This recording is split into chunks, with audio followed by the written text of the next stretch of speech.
cammino che da Siena conduce a Roma rappresenta l'ultimo tratto della Via Francigena. Si sviluppa su circa 290 km e si può mediamente compiere in 12-13 giorni.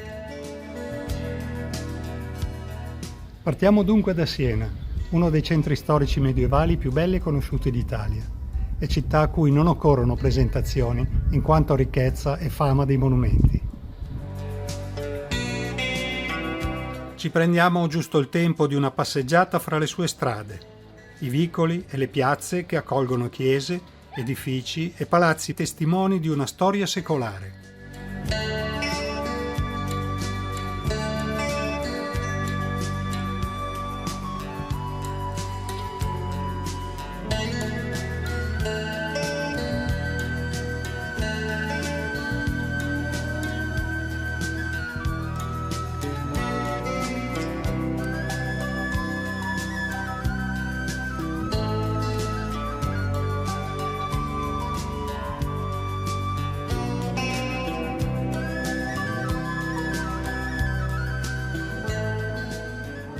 Ed ora in marcia.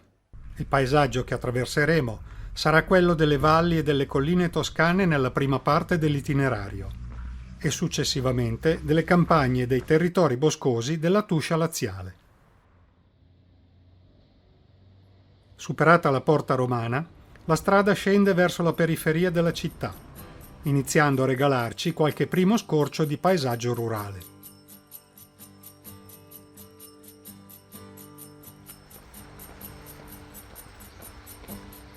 Si transita accanto alla trecentesca Certosa di Maggiano, oggi trasformata in hotel di lusso. La sua fondazione risale al XIV secolo e fu residenza cardinalizia.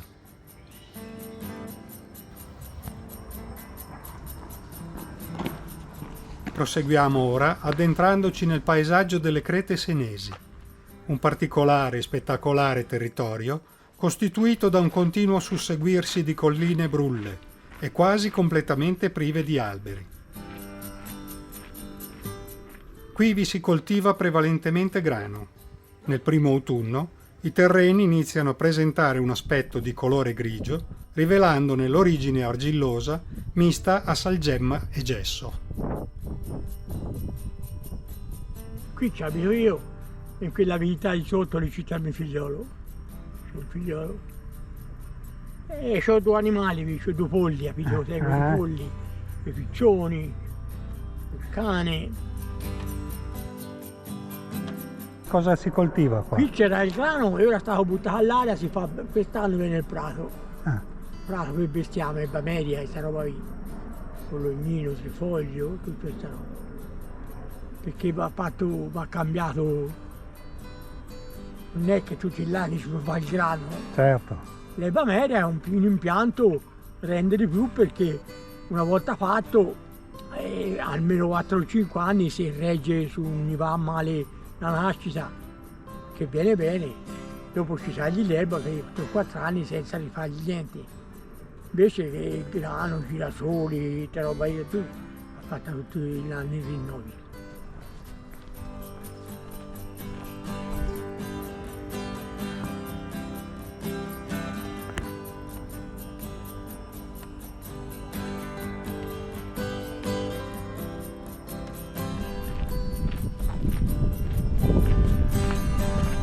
Forse la più interessante emergenza monumentale in questa prima parte del nostro percorso è costituito dalla Grancia delle More di Cuna, una imponente fattoria fortificata che comprendeva abitazioni, mulini, magazzini e una cappella. La Grancia, di proprietà dell'ospedale di Santa Maria della Scala di Siena, fu un grande centro di raccolta di cereali e di granaglie. Nel Medioevo rappresentò il principale centro di rifornimento di farina per la città di Siena.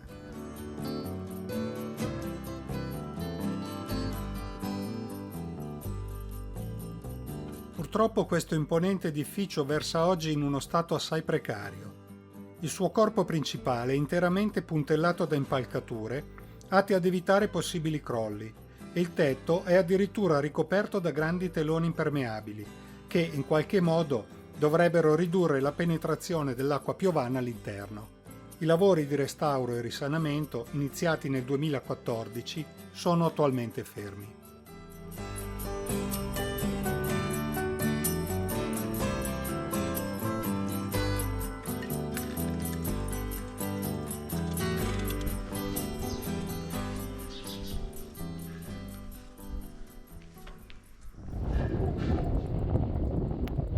Siamo nel cuore della Val d'Arbia, un territorio di antica vocazione agricola, caratterizzato dalla straordinaria fertilità dei terreni, resa possibile anche dalla presenza di un grande corso d'acqua come l'Arbia.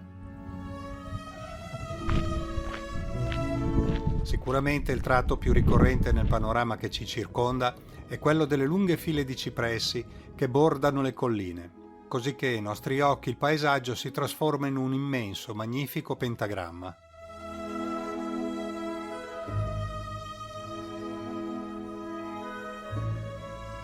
La piantumazione dei cipressi è storicamente legata alla necessità di segnalare strade, incroci, ostelli o edifici di culto.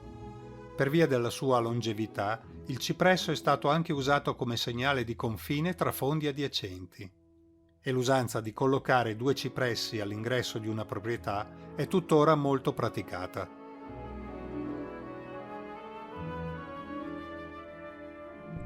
La sempre crescente importanza assunta nel tempo dalla via Francigena creò inoltre i presupposti perché anche in pianura si sviluppassero borghi di una certa densità abitativa, fra questi Monteroni d'Arbia, Lucignano d'Arbia e Buonconvento, dove ci stiamo ora dirigendo.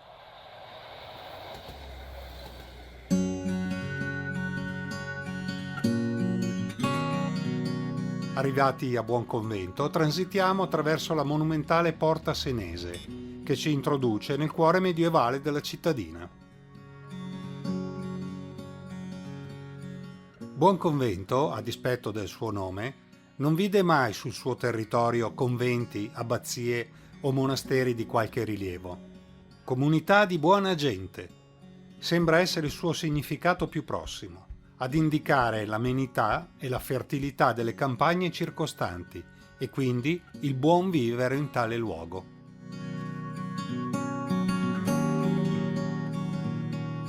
Proseguiamo fra cipressi e vigne, addentrandoci nelle terre del Brunello di Montalcino, un vino relativamente recente, creato solo nella seconda metà dell'Ottocento, ma che oggi rappresenta uno dei marchi più famosi e pregiati d'Italia. Tuttavia la vocazione del territorio di Montalcino a produrre vini di grande qualità è nota da molti secoli. Già nel Medioevo, infatti, gli statuti comunali regolamentavano la data di inizio della vendemmia. Lungo il percorso si susseguono le sedi di importanti aziende vinicole come il Castello Altesi Tricerchi, un maestoso complesso che risale alla metà del Quattrocento e che fu per secoli accoglienza e rifugio per i pellegrini.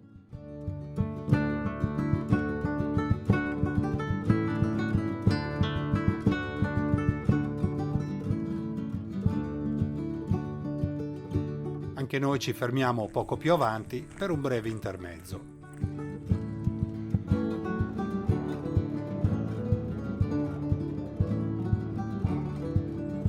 Fra continui saliscendi arriviamo al borgo di Torrenieri per poi scendere rapidamente verso il ponte del torrente Tuoma.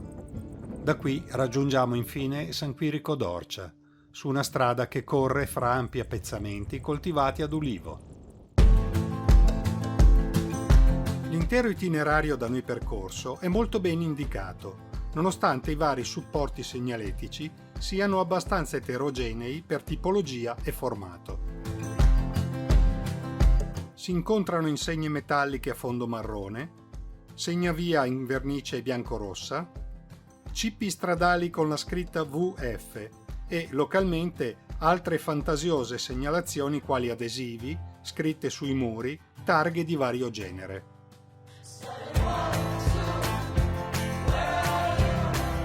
Il simbolo ufficiale della via Francigena è rappresentato dal pittogramma del pellegrino, qualche volta riprodotto in nero quando all'interno dei segnavia biancorossi, o più generalmente in giallo, colore che in qualche modo si ispira e rimanda al gemello Cammino di Santiago.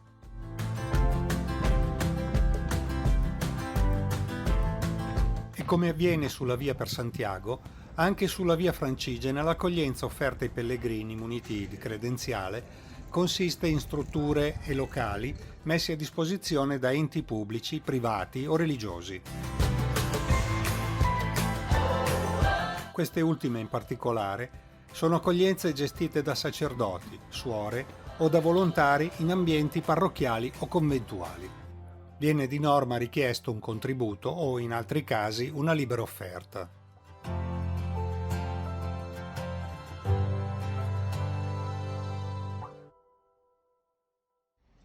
San Quirico d'Orcia è un antico borgo fortificato, la cui cinta muraria è ancora oggi parzialmente visibile. Nel suo centro storico si distinguono la collegiata, originaria del XII secolo, la chiesa di San Francesco e Palazzo Chigi. Ma forse lo spazio monumentale più singolare di San Quirico è costituito dagli Orti Leonini. Sono stati realizzati nel 1581, non come luogo privato di delizie, ma fin da allora come giardini pubblici aperti a cittadini e viandanti. Attraverso una serie di interventi conservativi, l'impianto originario si è mantenuto inalterato fino ad oggi. Dopo San Quirico, la strada si fa a tratti abbastanza impegnativa fino a Vignoni, un altro borgo medievale recintato da antiche mura e arroccato in cima ad un colle.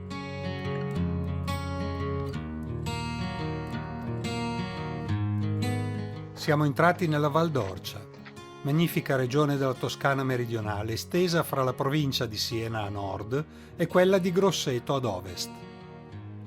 L'assoluta protagonista della Val d'Orcia è, senza dubbio, la sua natura, che sfoggia un tripudio di colori diversi a seconda delle varie stagioni.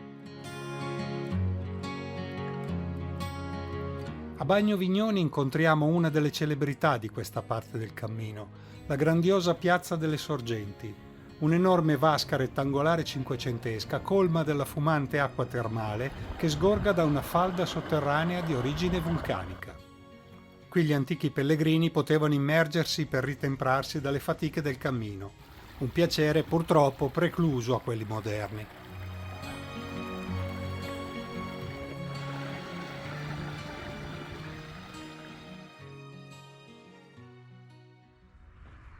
Ma il cammino sulla via Francigena, come ogni altro cammino, non è solo una splendida occasione per immergersi nella natura e nel paesaggio, o per restare ammirati davanti alle bellezze monumentali che si dispiegano lungo la strada.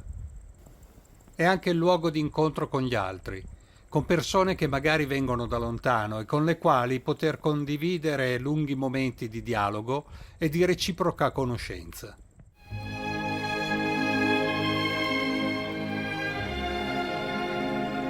Johannes è di Monaco di Baviera ed ha iniziato il suo lungo cammino partendo da Losanna. Viaggia con uno zaino che traina su un carrello di sua invenzione e realizzazione e di cui è orgogliosissimo. E in effetti, malgrado qualche ricorrente guasto al sistema di fissaggio, il veicolo funziona abbastanza bene. Ma lui, da bravo tedesco, pensa già ad un suo futuro perfezionamento e c'è da credere che ci riuscirà.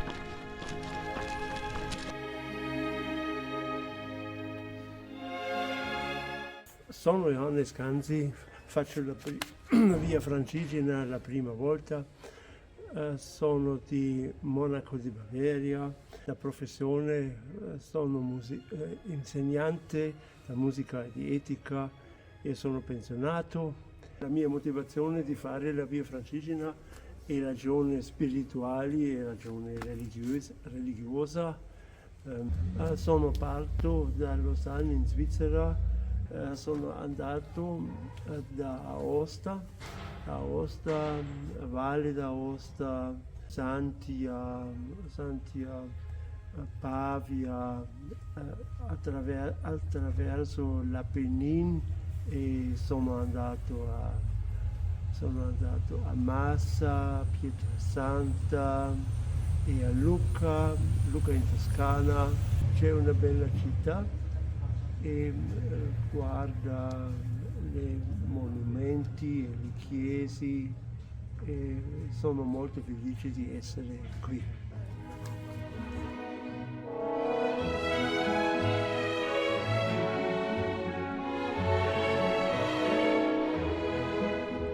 Proseguiamo insieme per una lunga salita che ricalca nella prima parte il tracciato della vecchia Via Cassia e che successivamente ci immette su un sentiero che conduce a Radicofani, a oltre 800 metri di quota, il punto più alto della Via Francigena in Toscana.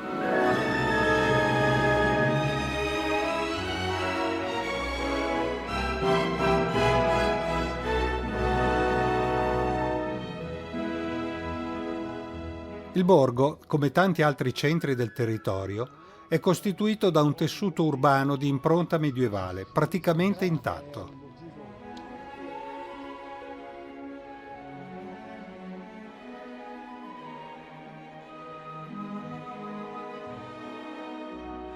Saliamo alla rocca del X secolo. Questo edificio, che si innalza tuttora severo e maestoso a dominio della Valdorcia, è legato alla memoria e alle gesta di Ghino di Tacco, un controverso personaggio per metà cavaliere e per metà bandito, che elesse questo luogo a propria dimora, facendone il punto di partenza per le sue imprese.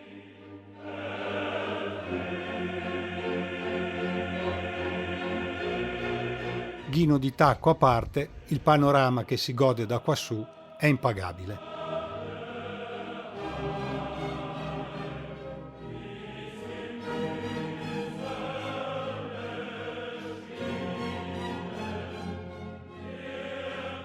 Da Radicofani proseguiamo seguendo per un buon tratto la vecchia Via Cassia, che scende dolcemente lungo la Val di Paglia. Il panorama si dispiega ampio su campi, poderi e casolari.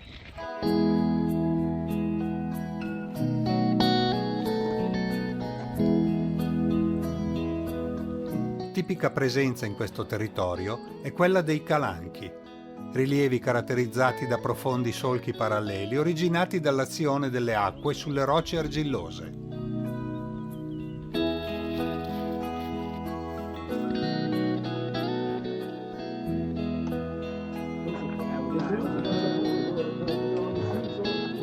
Giungiamo a Ponte Arigo. In questo punto la Via Francigena offre due varianti di percorso. Seguiremo quella più breve che tuttavia ci costringe a camminare per diversi chilometri sulla Via Cassia. Stiamo compiendo gli ultimi passi in terra toscana. Da questo punto si entra nella regione Lazio, provincia di Viterbo.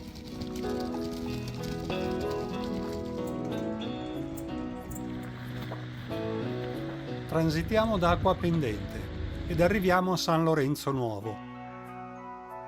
Abbiamo vinto! Cittadina fondata nel Settecento per ospitare gli abitanti di San Lorenzo alle Grotte, un paese abbandonato perché circondato da terreni infestati dalla malaria. Scendiamo poi attraverso un territorio boscoso che lambisce le pendici dei Monti Volsini, la catena collinare di origine vulcanica che fa da corona al lago di Bolsena. E sul sentiero ci capita di incontrare un cagnolino, sperduto e forse ferito. Con Johannes, Lorenzo e Jonas ci adoperiamo per dargli qualche conforto, mentre chiamiamo i soccorsi. Intanto provo a fare qualche ricerca. Andiamo Pippo! Adesso siamo sul sentiero, però stiamo tornando indietro, quindi arriviamo verso il paese e quindi ci vedete, insomma. Io prenderei su anche lui che lo tiene da sotto. Ok. Alla fine arriva il proprietario. Salutiamo Pippo augurandogli buona fortuna.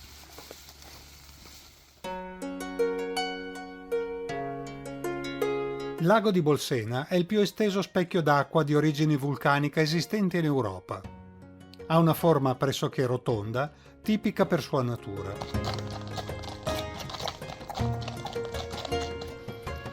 La città di Bolsena è distesa lungo la sua sponda settentrionale. La sua fama è principalmente dovuta al miracolo eucaristico che qui avvenne e dal quale ebbe origine la festività del Corpus Domini. Il suo principale monumento è rappresentato dalla collegiata romanica di Santa Cristina.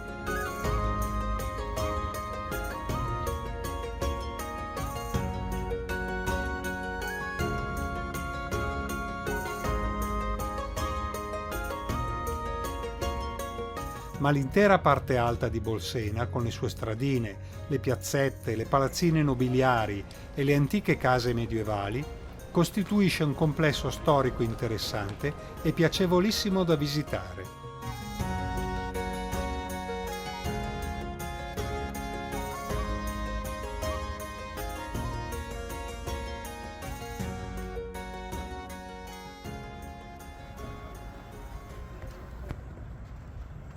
Lasciata Bolsena, iniziamo un bel itinerario attraverso i boschi e le campagne della Tuscia laziale.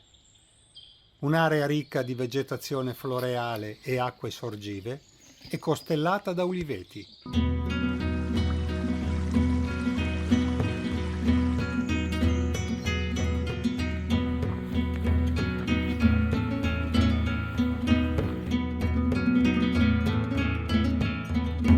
Montefiascone, a 100 km dalla nostra meta, è patria del celebre vino Est-Est-Est, un bianco DOC il cui nome ha un'origine leggendaria.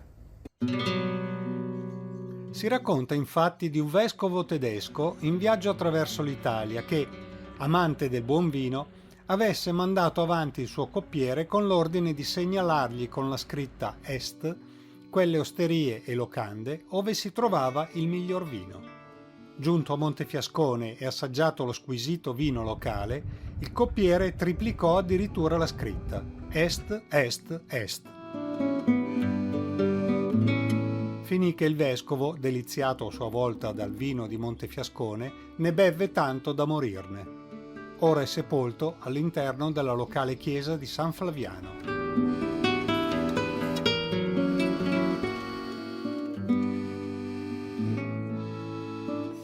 Dopo Montefiascone iniziamo a percorrere un tratto della via Cassia Antica, che presenta ancora l'originale basolato romano, molto ben conservato. È anche uno dei segmenti di strada romana più lunghi che ci siano pervenuti.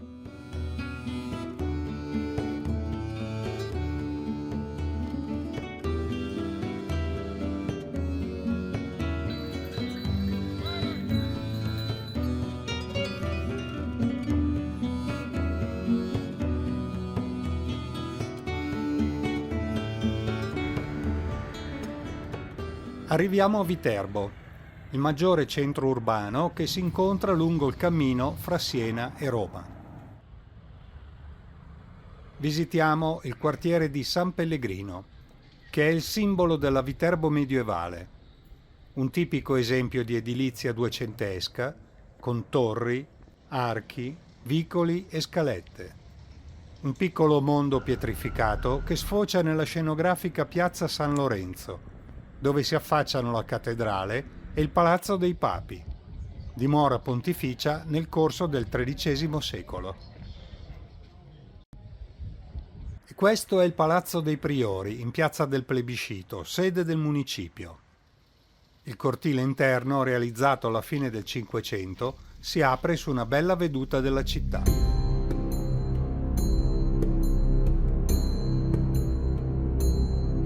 Per la prima parte del cammino che da Viterbo conduce a Vetralla, percorriamo una lunga via cava, vera e propria strada scavata nelle colline di tufo. Le vie cave, dette anche tagliate, sono singolari camminamenti di origine etrusca, dei quali non è ancora ben chiara la funzione. Potrebbe trattarsi di canali utilizzati per convogliare le acque piovane, semplici vie di comunicazione, passaggi strategici studiati contro i nemici, sentieri cerimoniali e così via. La nostra carovana intanto si arricchisce di un nuovo amico. È Kevin, irlandese di Dublino, partito da Piacenza e con il quale arriveremo fino a Roma.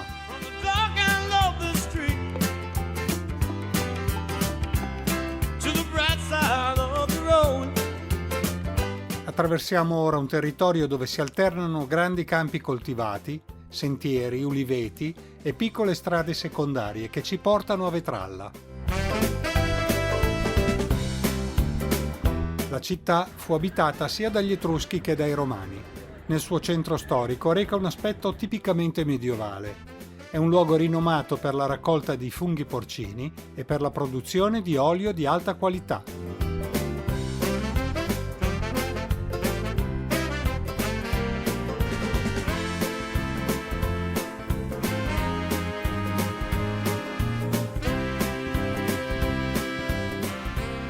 In Dublin's fair city, the girls are so pretty. I first set my eyes on sweet Molly Malone. London wheels are wheelbarrow, through the streets broad and narrow, crying cockles and muzzles, alive, alive, oh. Quello che segue è forse il tratto più bello e godibile sul percorso laziale della Via Francigena. Usciti da Vetralla si cammina in ombrosi boschi di querce alternati da ampie radure. Più avanti, camminando su strade di ghiaia o terra battuta, attraversiamo ampie distese di noccioleti. Ci troviamo infatti nel cuore di un distretto rurale storicamente evocato a questo tipo di coltivazione.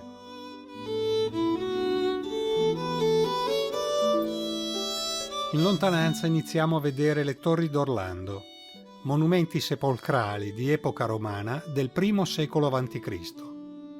Il riferimento a Orlando rimanda ad una leggenda diffusissima in questi luoghi, secondo la quale il paladino di Carlo Magno sarebbe nato proprio nella vicina Sutri.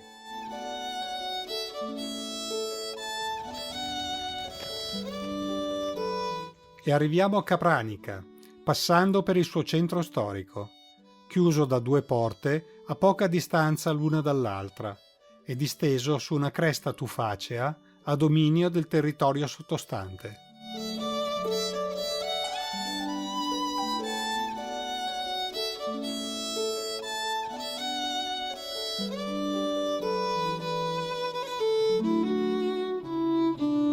Ora procediamo tra boschi di querce, cerri e castagni, sul versante meridionale dei Monti Cimini.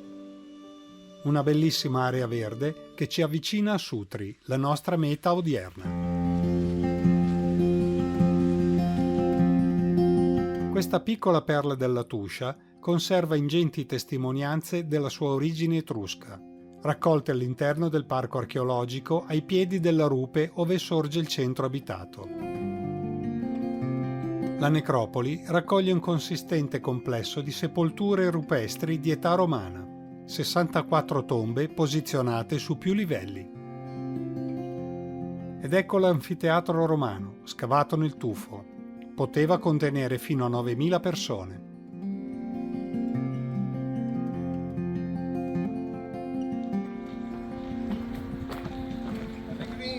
Pellegrini, Kevin.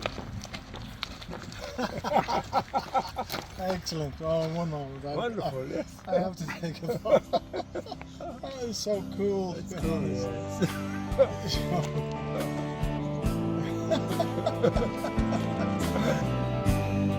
Il nostro cammino procede attraverso la campagna laziale, le cui ampie distese sono spesso interrotte da fitte piantagioni di alberi di nocciolo.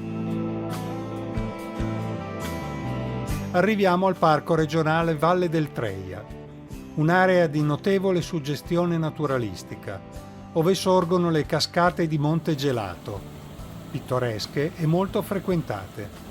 Nei pressi sorge anche un mulino d'acqua ancora attivo fino a pochi decenni or sono.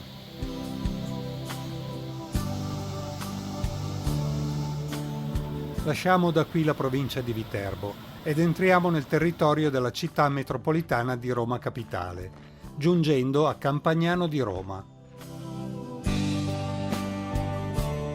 Ormai alle porte della città eterna, ci riuniamo per una cena di commiato e di arrivederci. Una composita brigata di italiani, tedeschi, irlandesi, brasiliani, ucraini e canadesi. Ovvero come abitare distanti nel mondo, ma sentirsi vicini e accomunati dalla passione per i viaggi in cammino ed il piacere della scoperta di paesi, territori e ambienti umani.